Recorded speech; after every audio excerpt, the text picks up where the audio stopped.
ನಮಸ್ತೆ ಕರ್ನಾಟಕ, ನಾನು ನಿಮ್ಮ Divya. Welcome to my channel. ಬನ್ನಿ, ಇವತ್ತು ಮನೆಯಲ್ಲೇ ಈಸಿಯಾಗಿ ಎಗ್ ರೈಸ್ ಹೇಗೆ ಮಾಡೋದಂತ ತಿಳಿಸ್ಕೊಡ್ತೀನಿ ನಿಮಗೆ.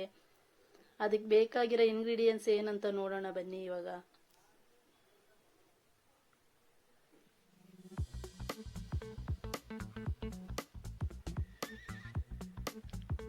ಆನಿಯನ್ನು 4 ಚಿಕ್ಕದಾಗಿ ಕಟ್ ಮಾಡ್ಕೊಂಡಿರೋ ಆನಿಯನ್ನು, ಕರಿಬೇವು ಸ್ವಲ್ಪ, ಗ್ರೀನ್ ಚಿಲ್ಲಿ 3, ಕ್ಯಾಬೇಜು, ಶುಂಠಿ ಬೆಳ್ಳುಳ್ಳಿ ಪೇಸ್ಟ್ ಸ್ವಲ್ಪ ತಗೊಂಡಿದ್ದೀನಿ, ಕ್ಯಾಪ್ಸಿಕಮ್ಮು, ಟೊಮೊಟೊ 1 ಮತ್ತು ಬೀನ್ಸು, ಕೊತ್ತಂಬರಿ ಸ್ವಲ್ಪ, 3 ಜನಕ್ಕೆ ಎಗ್ ರೈಸ್ ಮಾಡ್ತಾ ಇರೋದು ನಾನು. ಅದಕ್ಕೆ 6 ಮೊಟ್ಟೆ ತಗೊಂಡಿದ್ದೀನಿ, ಜಾಸ್ತಿನೇ ತಗೊಂಡಿದ್ದೀನಿ. 6 ಮೊಟ್ಟೆನೂ ಒಡೆದು ಒಂದು ಬೌಲಲ್ಲಿ ಹಾಕ್ಕೊಂಡು ಅದು ನುಣ್ಣಗಾಗೋ ಥರ ತಿರುಗಿಸ್ತೀನಿ ಒಂದು ಸ್ಪೂನಲ್ಲಿ. ನೋಡಿ, ಒಡೆದು ಹಾಕ್ತಾ ಇದ್ದೀನಿ. ಇವಾಗ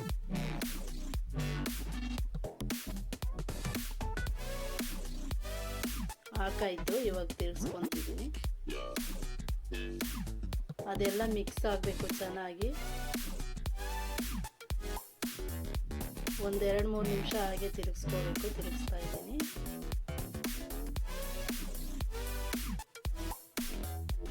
ಈಗ ಸ್ಟವ್ ಹಚ್ಚಿ ಬಾಣಲಿ ಇಡ್ತಾ ಇದ್ದೀನಿ. 4 ಟೀ ಸ್ಪೂನ್ ಎಣ್ಣೆ ಹಾಕ್ತೀನಿ. ಇವಾಗ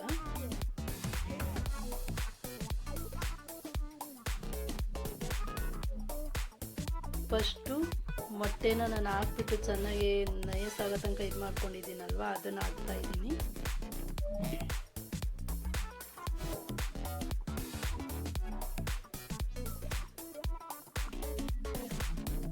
ಈಗ ಚೆನ್ನಾಗಿ ಎಗ್ ಬುರ್ಜಿ ಮಾಡ್ತೀವಲ್ವಾ, ಆ ಥರನೇ ಫಸ್ಟು ಆ ಟೈಪ್ ಬರೋ ತನಕ ತಿರ್ಸ್ಕೊತೀನಿ ನಾನು. ಎಗ್ ಬುರ್ಜಿ ಥರ ಬರಬೇಕು, ಹಂಗೆ ತಿರ್ಸ್ಕೊತೀನಿ. ಲೋ ಫ್ಲೇಮಲ್ಲೇ ಇಟ್ಕೊಂಡು ತಿರುಗಿಸ್ಬೇಕಾಗುತ್ತೆ. ತಿರುಗಿಸ್ತಾ ಇದ್ದೀನಿ. ಏನಾಯಿತು,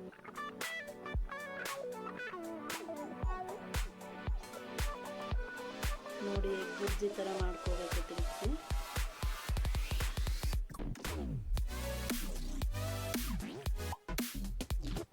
ಎಗ್ ಬುರ್ಜಿ ಥರ ಆಯಿತು. ಇವಾಗ ಕಟ್ ಮಾಡಿ ಇಟ್ಕೊಂಡಿದ್ದೀನಲ್ವ ಚಿಕ್ಕದಾಗಿ ಆನಿಯನ್ನು, ಅದನ್ನು ಹಾಕ್ಕೊತಿದ್ದೀನಿ.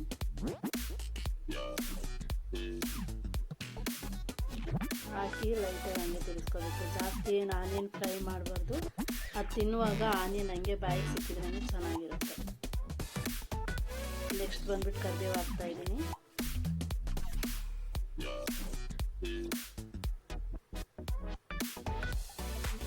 ಹಾಕಿ ಒಂದು 2-3 ನಿಮಿಷ ಹಂಗೆ ತಿರುಗಿಸ್ತಾ ಇದ್ದೀನಿ.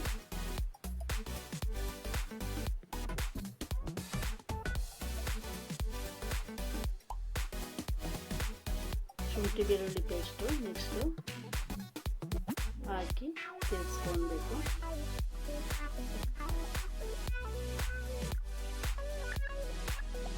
ಎರಡು 3 ನಿಮಿಷ ತಿರುಗಿಸ್ಕೊಂಡ್ರೆ ಸಾಕು. ಜಾಸ್ತಿ ಏನು ಫ್ರೈ ಮಾಡೋದು ಬೇಡ. ಇವಾಗ ಗ್ರೀನ್ ಚಿಲ್ಲಿ 2 ಕಟ್ ಮಾಡಿದ್ನಲ್ಲ, ಅದನ್ನು ಹಾಕ್ತಾಯಿದ್ದೀನಿ. ಅದು ಹಾಕ್ಬಿಟ್ಟು ಅಷ್ಟೇ ಲೈಟಾಗಿ ಫ್ರೈ ಮಾಡಬೇಕು.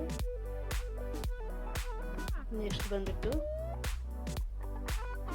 ಟೊಮೊಟೊ,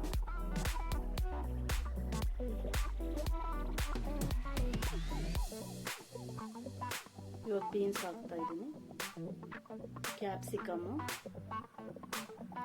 ಕ್ಯಾಬೇಜು, ಇದೆಲ್ಲ ಹಾಕ್ಬಿಟ್ಟು ಒಂದು 5 ನಿಮಿಷ ಹಾಗೆ ತಿರುಗಿಸ್ಕೋಬೇಕು. ಜಾಸ್ತಿ ಏನು ಫ್ರೈ ಮಾಡಬಾರ್ದು. ಅದು ತಿನ್ನುವಾಗ ಹಸಿ ಹಂಗೆ ಬಾಯಿಗೆ ಸಿಗಬೇಕು, ಆವಾಗಲೇ ಚೆನ್ನಾಗಿರೋದು.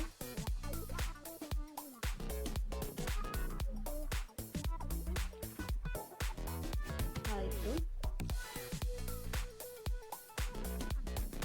ಇವಾಗ ನಾನು ರೈಸ್ ಮಾಡಿ ಇಟ್ಕೊಂಡಿದ್ದೀನಲ್ವ, ಅದನ್ನು ಹಾಕ್ತೀನಿ. ಇವಾಗ ನೋಡಿ, ಅರಿಶಿನ ಪುಡಿ ಆಲ್ರೆಡಿ ರೈಸ್ ಮಾಡಿ ಇಟ್ಕೊಂಡಿದ್ದೀನಿ. ಈಗ ಧನಿಯಾ ಪುಡಿ ಸ್ವಲ್ಪ, ಅಚ್ಚ ಖಾರದ ಪುಡಿ ಸ್ವಲ್ಪ,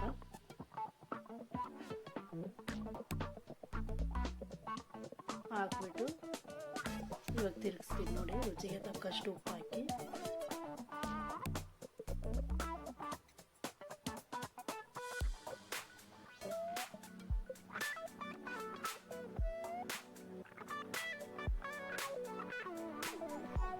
ಇದೆಲ್ಲ ಆದಮೇಲೆ ಮೆಣಸು, ಸ್ವಲ್ಪ ಮೆಣಸು ಪೌಡ್ರು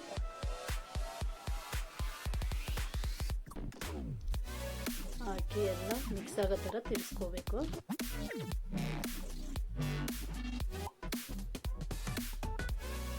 ತಿರುಗಿಸ್ಕೊಂಡಾದ್ಮೇಲೆ ಇವಾಗ ರೈಸ್ ಹಾಕಬೇಕು. ರೈಸ್ ಹಾಕ್ತಾ ಇದ್ದೀನಿ. 3 ಜನಕ್ಕೆ ಮಾಡ್ತಾ ಇರೋದು, ಎಷ್ಟು ಬೇಕು ಅಷ್ಟು ಹಾಕ್ತಾ ಇದ್ದೀನಿ ರೈಸು.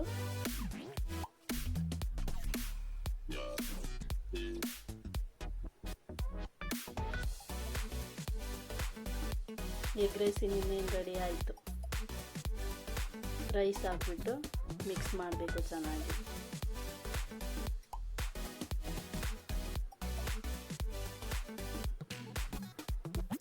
ಔಟ್ಸೈಡ್ಗಿಂತ ಮನೇಲಿ ಮಾಡ್ಕೊಳೋದೇ ಎಷ್ಟೋ ಬೆಟರು ಅಲ್ವಾ. ಔಟ್ಸೈಡು 50 ರೂಪೀಸ್ ಎಲ್ಲ ಕೊಟ್ಬಿಟ್ಟು ತಿಂತೀರಾ, ಮನೇಲೇ ತಂದುಬಿಟ್ಟು ಮಾಡಿಕೊಂಡ್ರೆ ನಾವೇ ಎಷ್ಟು ಬೇಕು ಅಷ್ಟಕ್ಕೆ ಮಾಡ್ಕೊಂಡು ತಿನ್ಬೋದು. ನೋಡಿ ಎಗ್ ರೈಸ್ ರೆಡಿ ಆಯಿತು.